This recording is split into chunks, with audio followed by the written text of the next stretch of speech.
Hi everyone and welcome back to my channel and to a brand new series I'm starting called Chatting With, where I talk to my friends who do amazing, cool things. And today my guest is none other than Caroline VAZZANA. Hey guys. So happy to have her here. Thank you so much for joining me here on this beautiful, beautiful day. I'm so happy to have you here.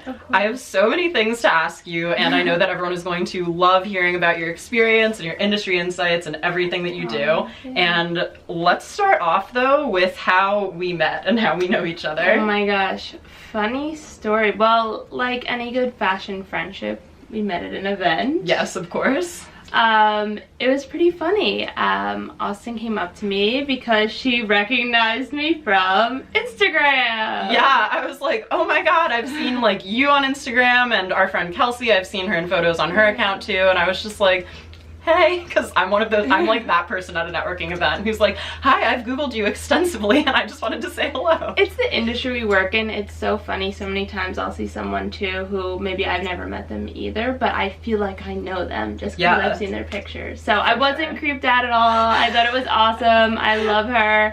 And she's here with me today, so that worked out well. And we're still friends. And we're still friends, yes. I'd love to kind of just take it back kind of to where I feel like everyone's early career trajectory begins, which is probably in college. So if you wouldn't mind telling us like where you went, what you studied, and what kind of like extracurricular things you might have been doing. So I went to a small liberal arts college in Reading, Pennsylvania. It's called Albright College, and I studied, it was like a dual major of fashion design and merchandising.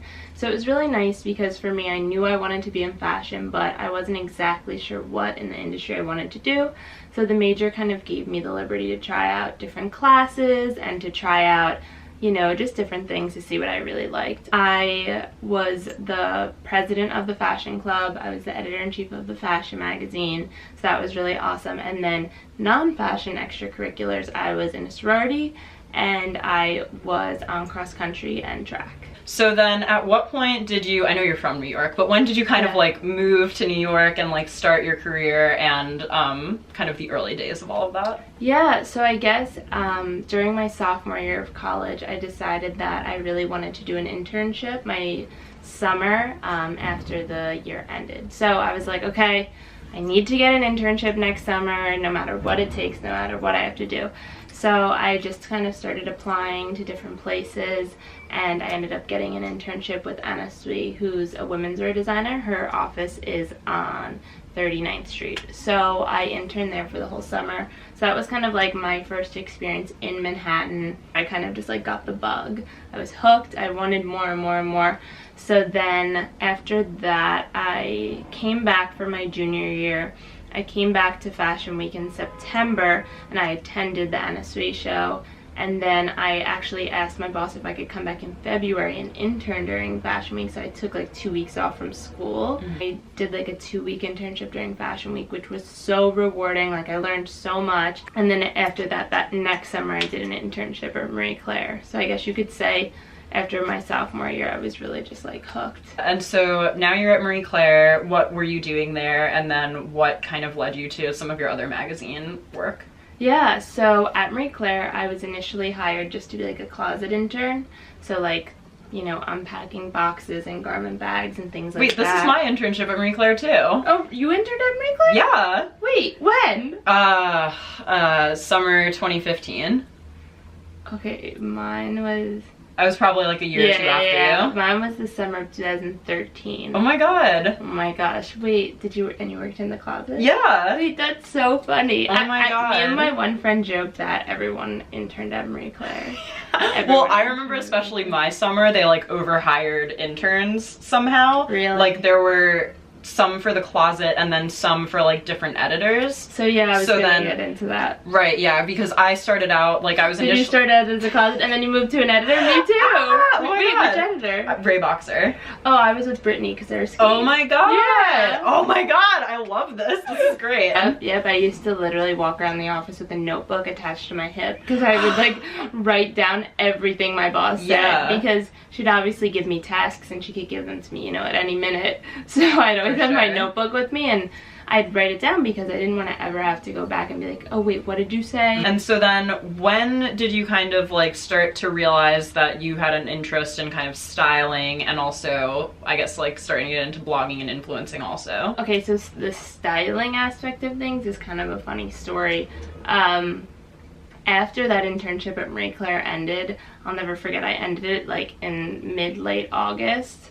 And I, you know, went home that day. I was really sad it was over, and I was like, oh, like my magical summer is ending kind of thing. Went to bed that night, woke up the next morning, and I had a message on my phone, and it was from like this guy that I knew from high school. He was like a friend of a friend, and he now works as a comedian. So he had a couple of friends who were on that show Girl Boss on MTV like years ago. Cool. Long story short, they were heading to the MTV Video Music Awards in like a week and needed outfits, and I was the only person that he knew that was like in the fashion industry. Oh my God. And so he asked me to style them. That is so cool. So, and it just proves you never know where that first connection is going to come from. You never know. And I'd never styled anyone ever before in my life, but you jumped into it and you just did took it. Yeah. I was like, I'm at a crossroads, you know, I can either say, oh yeah, no, I don't think I have enough experience, or I can be like, no, like I'm gonna try and see how good I can do. And it was a great experience. One of the girls ended up like on the best dress list and stuff. That's so sick. But then I guess in terms of like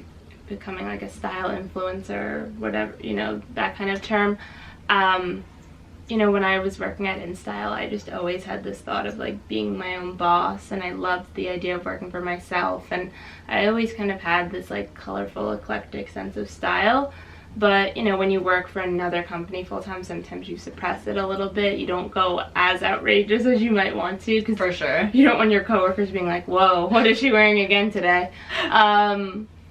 So I feel like I started, you know, posting a little bit on my Instagram when I was full-time. And then it just got to a point where I was like, I really want to take a stab at this full-time. And I really want to be my own boss. And I really want to try this out. So I just kind of like, I had already started my website and I had already started writing my book. So I kind of just like took a leap of faith, tried it out, and then once I was on my own, I could really like go all out with my looks, and I could meet with a photographer like a couple times a week and do professional shoots, and I feel like the professional pictures make such a difference. Yeah, and when you have the time to like really think through the outfits and really push yourself and push your sense of style, you know, don't stay in your comfort zone all the time. I think people want to see something fresh and new. People start to take notice and we're like, oh, who is this girl with the crazy glasses and crazy style? Oh my God. I'm sorry, how cool is she? But there's so much to unpack from what you just said. So let's talk about the website. Okay. When did you first start it, and how has it kind of changed, like, to what it is today? Yeah, so I really started my website actually because my literary agent told me to. So I never intended to be a blogger or have even a website, but she suggested, you know, that I start this platform where I start sharing career advice. I already had the name Making It in Manhattan under my sleeve, and I was like, this is a great name, why not? So it started really just as like a bare bones kind of site, not what it looks like now, but I was just writing about career advice. I was writing, you know, personal essays, first person pieces, interviewing people, and then style stories sprinkled in here and there. Yeah, and now today, I mean, the site, the roots are still the same. The design definitely is way nicer, and I'd like to think the articles have elevated. I also now have a bunch of freelance writers, so I've freelanced for them. For me, and I'll link one of my favorite articles ever. Oh my God, I'll link it down below in case you guys haven't read it. It's about like me getting laid off from Nylon when the magazine folded, but I was just so grateful to have like a friend also who like gave me a platform to write about it and talk about it, because I hadn't really up until that point, and I don't think it's probably ever going to be on my blog either, but it was just nice to like have a place to put that essay out. That makes me happy. Oh no, it made me happy too. It was kind of cathartic in a way to like be writing about it. And the amount of responses and stuff I've gotten about your article have been, you know, so many guys. And it's funny because I'll just never forget DMing her one day, and you know, I had seen the process of being laid off, and then I saw she got a new job, and I was just that weirdo that slid into her DMs, and I was like, hello. But I was that weirdo who went up to you at an event and was like, hey, let's be friends. In terms of like being an editor, and sometimes like seeing a story, like I was like, this will be great. Like I was like, I know my readers will love this, and They loved it, loved it, loved it. If you obviously if you haven't read it, you have to read this story. It's one of my favorites. I know there's not really a typical day in your life, but what are some of the things that you might be doing kind of throughout the week in your career?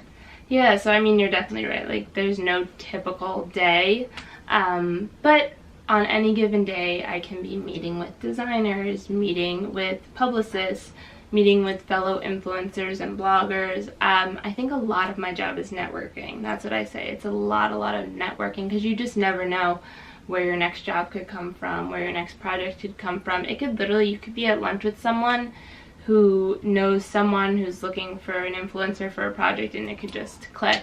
So a lot of my time is spent networking.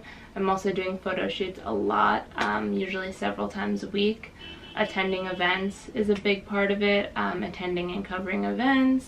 I could be editing articles, I could be in meetings with like my managing editor for the site. What is kind of a favorite like project that you've worked on or brand that you've collaborated with? Just kind of one of those things that you do and you're just like, this was really good. Yeah, I'd probably say this past Christmas I did this campaign called Betsy Miss, and it was with my favorite woman ever, Betsy Johnson. It was with Betsy. I love Betsy so much. She's such an amazing person. I was really excited when they approached me about this campaign because it was just so organic. I went to several different like holiday spots around the city, so like the Tree and Rockefeller Center, Radio City.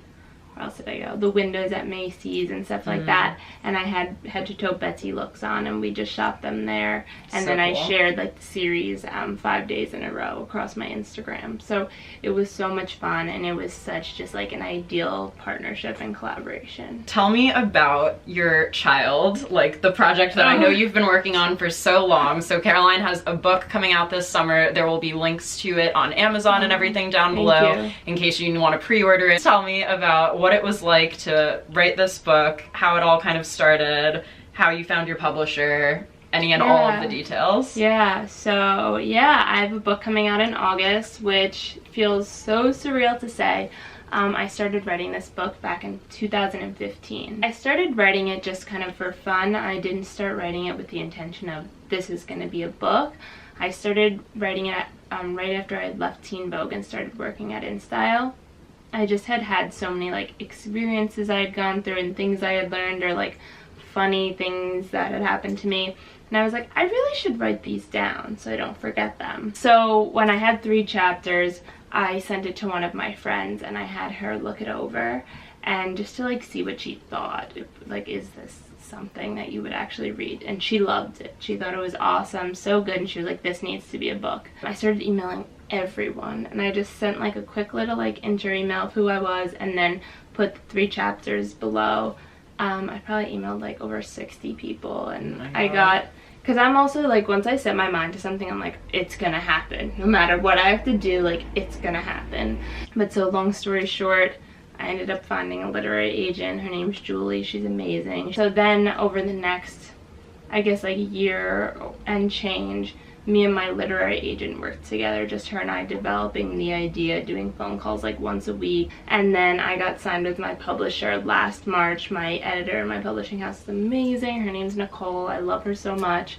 And yeah, it's just been one fun ride. It's been crazy and so surreal, and I'm so thankful, and I'm so excited. I'm so stoked to read this book. So in like 2 or 3 sentences, what is the book about and who is probably going to be buying it? Oh my gosh, yeah. So the book is about career advice, but it's in a very fun, funny, and relatable way. I say it's as if you're talking to, you know, your best friend's big sister and she's giving you advice. And yeah, it follows my journey and, you know, helping you to be the best you can be and move to Manhattan and follow your dreams. And then who's buying the book? I say the book's really for anyone, but I guess it's geared more towards like millennials and Gen Z hoping to one day, you know, like maybe work in fashion and land the job of their dreams. But I also say, I talk about in the book, I talk about personal style, I talk about confidence, and I talk about things like that that I think can transcend for like any age, really. As a New Yorker, I'm wondering if you have any like favorite spots in New York that you could share for anyone who's watching who might be visiting sometime soon. Just like, what are your like quintessential favorite things in New York? Yeah, I mean, I guess for me, anyone who knows me and follows me, I love Ladurée in Soho. Oh, me too. I go to Ladurée a lot. They have free Wi-Fi and they have great macaroons. I also love Jack's wife Frida, which is like not too far, but I like going for dinner. A lot of people go for brunch, but for dinner, I've really never been for dinner. Oh my gosh, it's so good. I get this like, what's it called? Bloody Mary mussels. And it comes with fries, and you dunk the fries like in the sauce. It's so good. I am shook. I did not know this. So, one thing that I always am like very corny about that I love, most New Yorkers probably hate it, is obviously Times Square. It's like so overpopulated, but the one thing I love is at night, just like being in Times Square or driving through, because it's so crazy, but seeing the lights in Times Square at night is something that really for me feels very special. I think maybe because when I first started out, I worked at Condé Nast in Times Square. Yeah. So for me, like seeing those lights feels kind of like making it in Manhattan. It really feels like making it in Manhattan. Like, I'm very corny. Anyone who follows me knows I'm very sentimental also. I'm a big mush. So I think anyone coming should definitely go and look at the lights in Times Square at night. This is the thing about Caroline. Like, I hate Times Square more than anything, but she's got me all like, aw, oh my god, Times Square.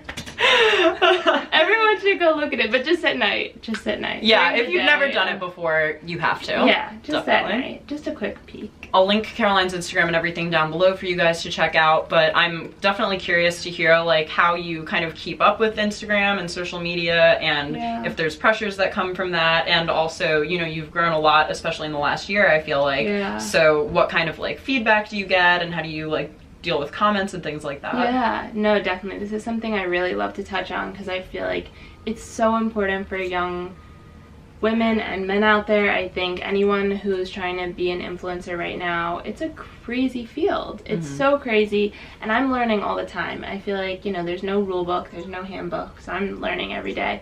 I think in terms of like growing, I think just being authentic, staying positive, posting fun, relatable content. I mean, there's definitely always trolls or, you know, haters out there.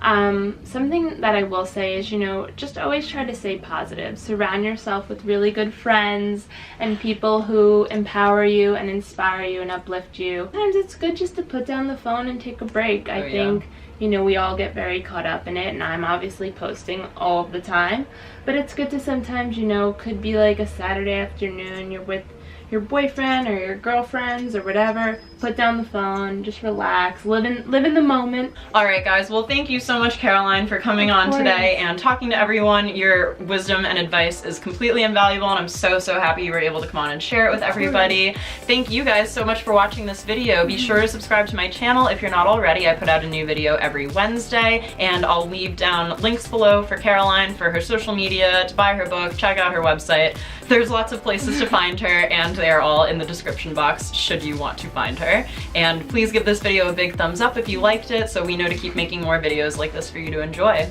Thanks again for watching, and I'll see you in the next video. Thanks for having me. Bye, guys.